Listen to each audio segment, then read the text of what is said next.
Hello, and welcome to my channel.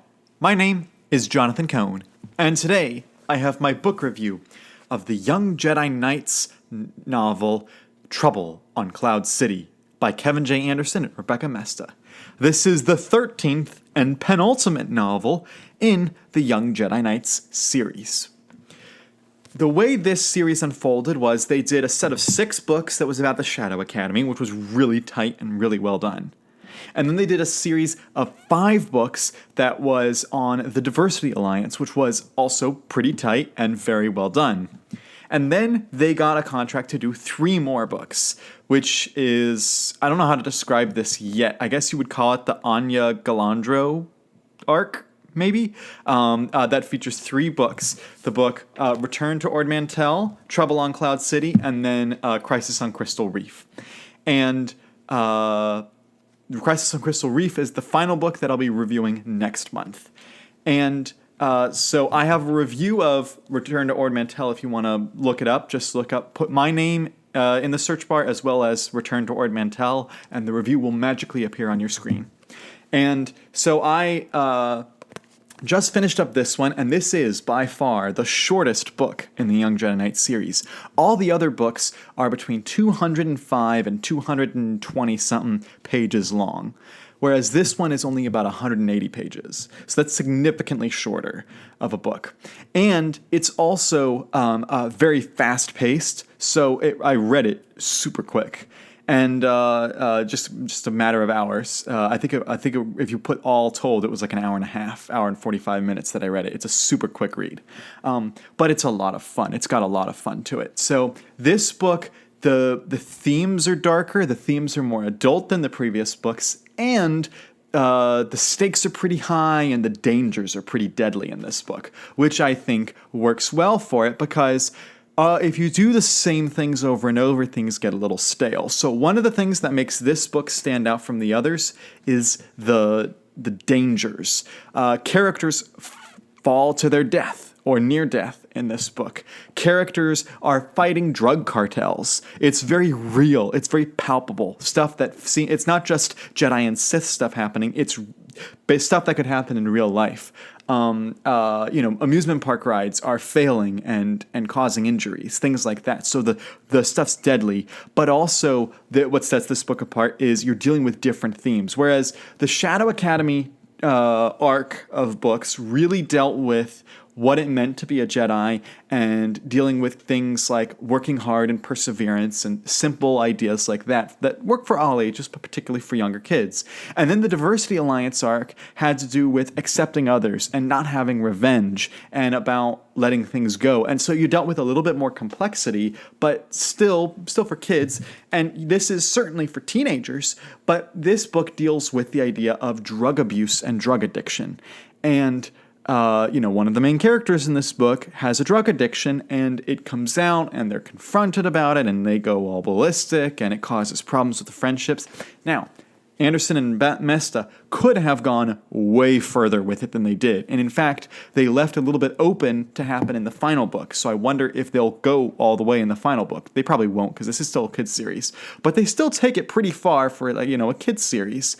And so even though, this is overall like the word choice and the length of it is still on the same level as the other books, it just feels a lot darker and a lot more mature than the others. So be a little bit more discerning if you're a parent trying to determine whether or not your child should read it.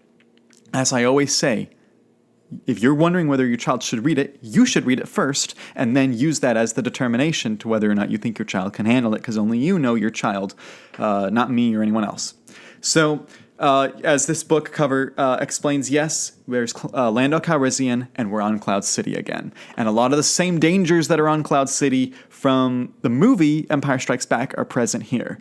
And it's kind of interesting that the second book in the series, Shadow Academy, dealt with Lando taking the kids on an adventure that goes wrong. And then it's funny that the second to last book, this one, deals with Lando taking the kids on an adventure that goes wrong. You'd think they'd stop letting Lando take the kids on adventures, because for some reason things happen.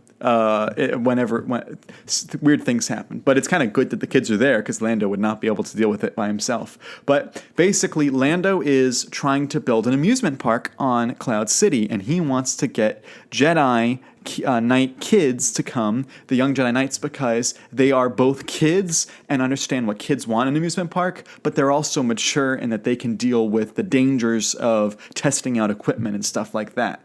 And so they do that, and then all of a sudden there has been a murder at the parks, and they're trying to figure out who did it and why and all that type of stuff. And chaos ensues, as you would expect.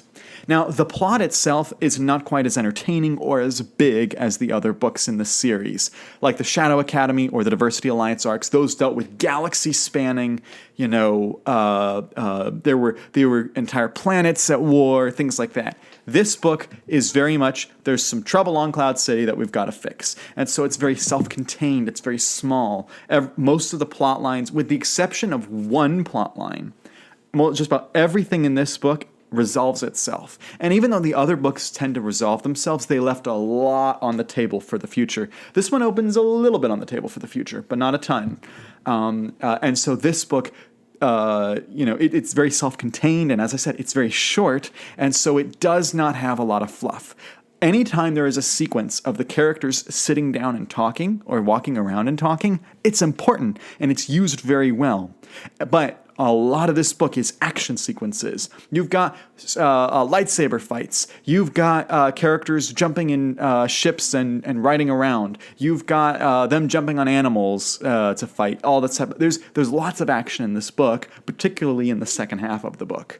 And I think that this book also has a lot of great themes about trying to accept someone who's different into your group and trying to reach out and try new things. And I think that that's and about not being rude to other people. I think that those are good themes that younger kids will appreciate, and then the older kids dealing with the drug addiction stuff. But when it comes to the characters, there are two characters that stood out to me, and really these are the two standouts of the whole series for me, and that's Jacen and Tenel Ka. They have had a dynamic that has just been delightful throughout the whole series. Ever since they met in the first book, Jacen has always been trying to make Tenel Ka laugh. And throughout the series, you see her slowly start not only laughing, but having fun with it. And eventually, by this book, she's telling jokes too. And you see that friendship start as just, people who don't know each other, but slowly becoming slightly kind of friends, and then really, really close friends. And by this book, they're old enough that there's definitely attraction there. That's very obviously there. And Tenel Ka doesn't exactly know how to put it in words, and neither does Jacen, which is why I think Jacen is always joking all the time, because he doesn't know how to put his feelings into words. But Tenel Ka is starting to feel things toward him, and when Anja, the character from Anubis from the previous book, who's also in this book, really takes a lot of Jacen's attention, Tenel Ka starts feeling jealousy, and she starts examining whether or not she should feel jealousy and what she should do to stop feeling jealous. And then there's also themes when they're in peril. Tenel Ka has some hubris in that she thinks she can save Jacen from something, and she can't because she refused to get another arm when he cut hers off accidentally books earlier. So stuff that happened all the way back in the book Lightsabers pays off in this book, which is quite nice. But their dynamic is just a delightful thing to read in this series. It's the one character arc. Like, Zek and Jaina have a character arc, but it's not huge. It's quite minimal in what happens in this series. Their character arc doesn't really happen until the New Jedi Order and the Legacy of the Force. And there's still a lot more to happen with Jacen and Tenel Ka, let me tell you. But I think they've had, as a dynamic, a character dynamic, a friendship dynamic, they've had the biggest from book one to this book. And I'm curious to see what they do in the final book. But I feel like this could have been the final, like, when it comes to their dynamic of where it needed to end, this is about where it needs to end. And speaking of where things need to end, I said in my last video that I believed that this kind of trilogy that they did at the end with this book, and the one more book that's I can't reach on my shelves, this should not have happened because the whole Diversity Alliance sequence, ending with the Emperor's Plague, was the perfect ending to the series and really leads in well to the New Jedi Order, which is what happens immediately after. And I still kind of believe that. But after reading this book, especially with the Jacen and Tenel Ka storyline, I kind of feel like, well, there is some value to this trilogy. And certainly it's entertaining and it has value. I still think that Emperor's Plague was just a superb ending of the series and a great way to lead us to the next one. But this is still very well done. I'll give this book an 8 out of 10. Really solid storytelling, really solid character work, themes, action, all that kind of stuff. Stakes were good. However, the plotline is not the most entertaining or the most impactful. The plotline is the weakest part of this book. The plotline is kind of generic, but that's okay when they nail everything else about the book.